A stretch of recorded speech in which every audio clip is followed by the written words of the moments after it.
Halo teman-teman semuanya, berjumpa lagi bersama saya di channel Botani Garden. Pada kesempatan ini saya akan membahas topik yang agak berbeda teman-teman ya dari biasanya, yaitu adalah tentang petani yang ada di Indonesia.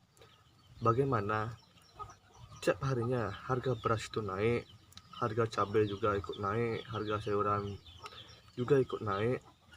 Tetapi masih banyak petani-petani yang ada di Indonesia itu justru berada di kelas ekonomi menengah ke bawah teman-teman ya. Bagaimana bisa demikian? Pada saat harga pokok yang sedang naiknya, tetapi justru malah petani Indonesia yang semakin terpelonjak teman-teman, atau banyak petani Indonesia yang kurang mampu teman-teman ya. Nah, pada saat ini saya akan membahas tentang pendapat saya mengenai hal ini teman-teman ya. Yang pertama itu adalah karena petani yang ada di Indonesia kebanyakan kurang memiliki akses langsung ke pasar besar teman-teman ya.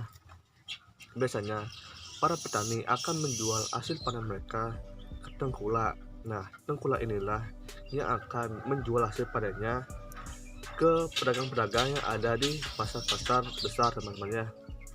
Nah, biasanya disinilah para tengkulak ini bisa memainkan harga biasanya, yang dimana di pasar harga terong misalkan sedang bagus-bagusnya. Nah, si tengkulak ini bilang ke petani bahwa harga terong di pasar itu sedang anjlok, dan harga terong yang dibeli oleh tengkulak itu lebih murah ketimbang yang ditawarkan oleh petani. Makanya tengkulak ini dapat keuntungan yang lebih tinggi daripada si petani. Nah, untuk tengkulak sendiri itu biasanya memang mematok harga yang agak tinggi teman-teman ya, karena biasanya banyak juga tengkulak yang juga rugi karena pada saat ia memberikan barang-barangnya atau sayurannya ke pasar, biasanya ada juga yang sistemnya itu menitipkannya teman-teman ya. Dan jika sayuran itu laku, barulah sayuran itu dibayar oleh penjual yang ada di pasar ke tengkulak. Nah, jika saat tengkulak ini menaruh sayur di pasar dan sayurnya itu habis, dan pada saat ditagih si penjual ini justru kabur, nah itu juga bisa menjadi masalah kepada tengkulak teman-teman ya. Yang kedua yaitu adalah karena kenaikan harga pupuk yang tidak seimbang dengan harga yang ditawarkan oleh hasil panen. Nah, biasanya harga pupuk itu tiap tahunnya akan mengalami peningkatan, dan justru harga panen dari petani itu justru malah lebih murah atau tidak cukup untuk menutupi biaya produksi teman-teman ya. Nah, itu juga bisa menyebabkan petani yang ada di Indonesia itu malah merugi biasanya.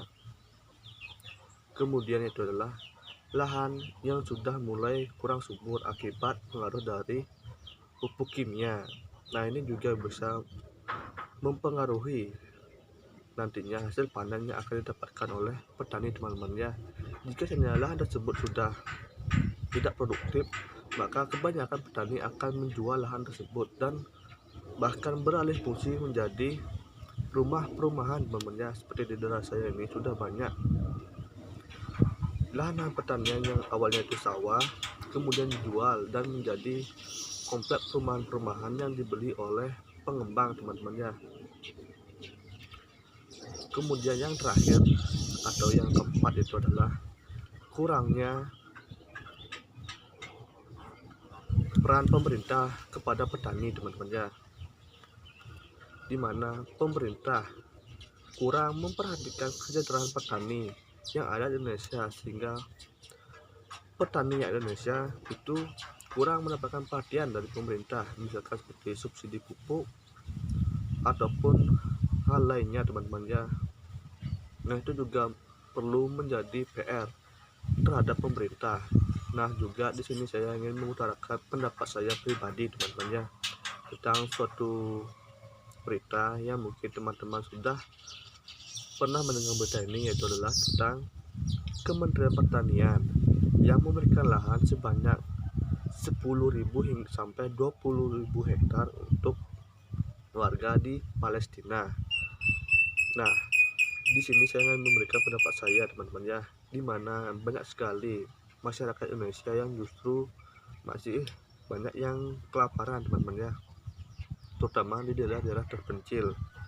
Nah, tetapi pemerintah Indonesia bukannya memperhatikan warga-warga yang kekurangan makanan di daerah-daerah tertentu atau daerah terpencil jauh dari perkotaan, itu mereka justru memberikan bantuan kepada, mohon maaf ini saya mengatakan bahwa orang luas, itu misalkan Palestina, yang seharusnya pemerintah terlebih dahulu memperhatikan kesejahteraan masyarakat yang ada di Indonesia terlebih dahulu, barulah pemerintah.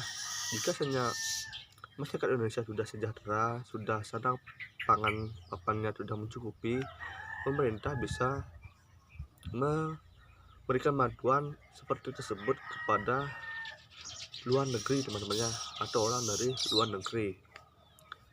Nah, jadi sekian dulu pembahasan saya mengenai video ini. Dan jika seandainya teman-teman yang menonton video ini memiliki pendapat lain ataupun memiliki saran tentang video ini, itu teman-teman mesti tulis di kolom komentar.